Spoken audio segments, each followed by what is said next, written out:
بسم الله الرحمن الرحيم. الرحمن علم القرآن خلق الإنسان علمه البيان. الشمس والقمر بحسبان والنجم والشجر يسجدان والسماء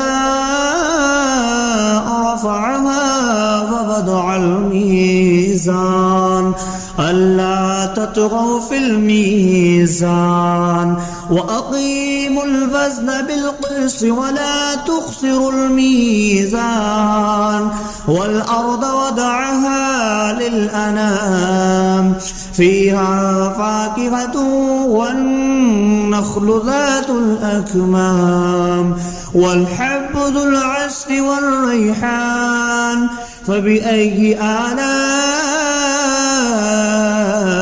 ربكما تكذبان. خلق الإنسان من صلصال كالفخار وخلق الجان من مارج من نار فبأي آلاء ربكما تكذبان.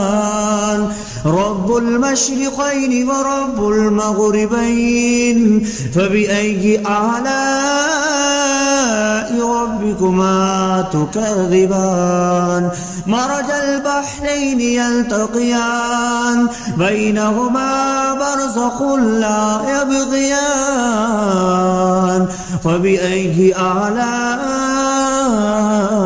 ربكما تكذبان. يخرج منهما اللؤلؤ والمرجان فبأي آلاء ربكما تكذبان. وله الجوار المنشآت في البحر كالأعلام فبأي آلاء ربكما تكذبان. كل من عليها فان ويبقى وجه ربك ذو الجلال والإكرام فبأي آلاء ربكما تكذبان. يسأله ما في السماوات والأرض كل يوم هو في شأن فبأي آلاء ربكما تكذبان. سنفرغ لكم أيها الثقلان فبأي آلاء ربكما تكذبان. يا معشر الجن والإنس إن استطعتم أن تنفذوا من أقطار السماوات والأرض فانفذوا لا تنفذون إلا بسلطان فبأي آلاء ربكما تكذبان. يرسل عليكما شواظ من نار ونحاس فلا تنتصران فبأي آلاء ربكما تكذبان.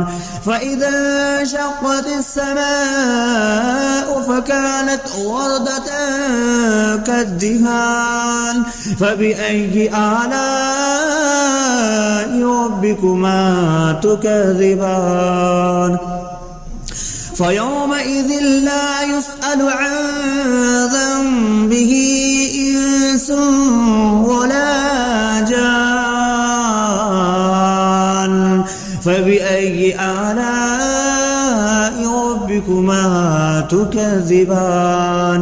يعرف المجرمون بسيماهم فيؤخذ بالنواسي والأقدام فبأي آلاء ربكما تكذبان.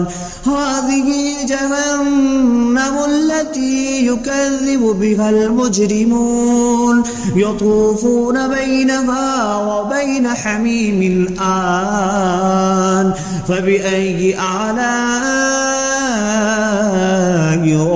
ربكما تكذبان ولمن خاف مقام ربه جنتان فبأي آلاء ربكما تكذبان ذواتا أفنان فبأي آلاء ربكما تكذبان فيهما عينان تجريان فبأي آلاء ربكما تكذبان فيهما من كل فاكهة زوجان فبأي آلاء ربكما تكذبان متكئين على فرش بطائنها من استبرق وجنى الجنتين دان فبأي آلاء ربكما تكذبان فيهن قاصرات الطرف لم يطمثهن إنس قبلهم ولا جان فبأي آلاء ربكما تكذبان كأنهن الياقوت والمرجان فبأي آلاء ربكما تكذبان هل جزاء الإحسان إلا الإحسان فبأي آلاء ربكما تكذبان ومن دونهما جنتان فبأي آلاء ربكما تكذبان مدهامتان فبأي آلاء ربكما تكذبان فيهما عينان نضختان فبأي آلاء ربكما تكذبان فيهما فاكهة ونخل والرمان فبأي آلاء ربكما تكذبان فيهن خيرات حسان فبأي آلاء ربكما تكذبان حور مقصورات في الخيام فبأي آلاء ربكما تكذبان لم يطمثهن إنس قبلهم ولا جان فبأي آلاء ربكما تكذبان متكئين على رفرف خضر وعبقري حسان فبأي آلاء ربكما تكذبان تبارك اسم ربك ذي الجلال والإكرام.